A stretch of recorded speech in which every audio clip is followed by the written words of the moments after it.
Late night drive opening scene. The screen fades into a desolate highway bathed in moonlight.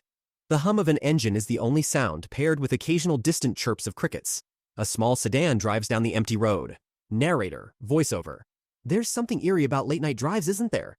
The emptiness, the silence, the way your headlights carve through the darkness. What lies beyond their reach? What's waiting out there? Scene 1. The setup.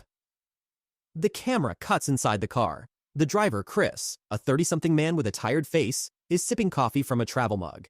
His phone's GPS is mounted on the dashboard. Chris, to himself. Just a few more hours and I'll be home. The GPS chimes. GPS voice, turn left in 500 meters.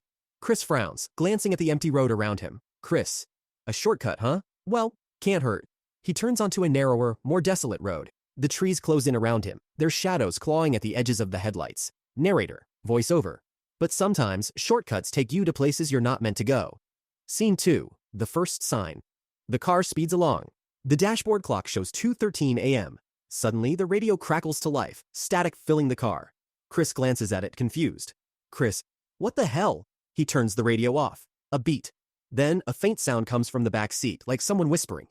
Chris glances in the rearview mirror. The back seat is empty. Chris, shaking his head. You're just tired, man. Focus. Scene 3. The encounter. The road gets rougher. Chris's headlights catch something up ahead, a figure standing in the middle of the road, wearing old-fashioned clothing. He slams the brakes. Chris. Jesus! The figure, a woman with long, unkempt hair and a tattered dress, doesn't move. She's staring straight ahead, her face obscured. Narrator, voiceover. Would you stop? Would you help? Or would you drive on? Chris hesitates, his hands gripping the steering wheel. Finally, he rolls down the window slightly. Chris, calling out, Hey, are you okay? The woman doesn't respond.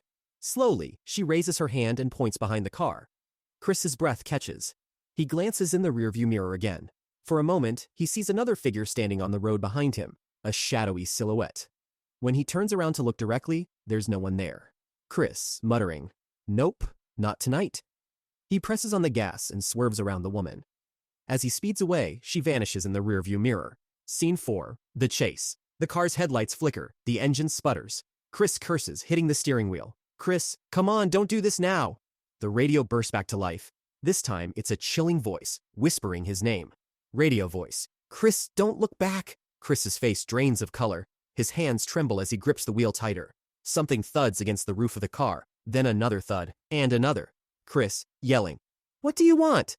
The camera pans to the windshield. A pale hand slaps against the glass, leaving a bloody print. Chris screams and floors the gas. The car speeds up, the hand sliding off.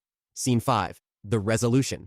The road opens up, streetlights appear in the distance. The car bursts into a populated area, and the eerie phenomena stop. Chris pulls over at a gas station, his chest heaving. A kind-looking gas station attendant approaches. Attendant, you okay, buddy? You look like you've seen a ghost. Chris, I think I did. The attendant frowns.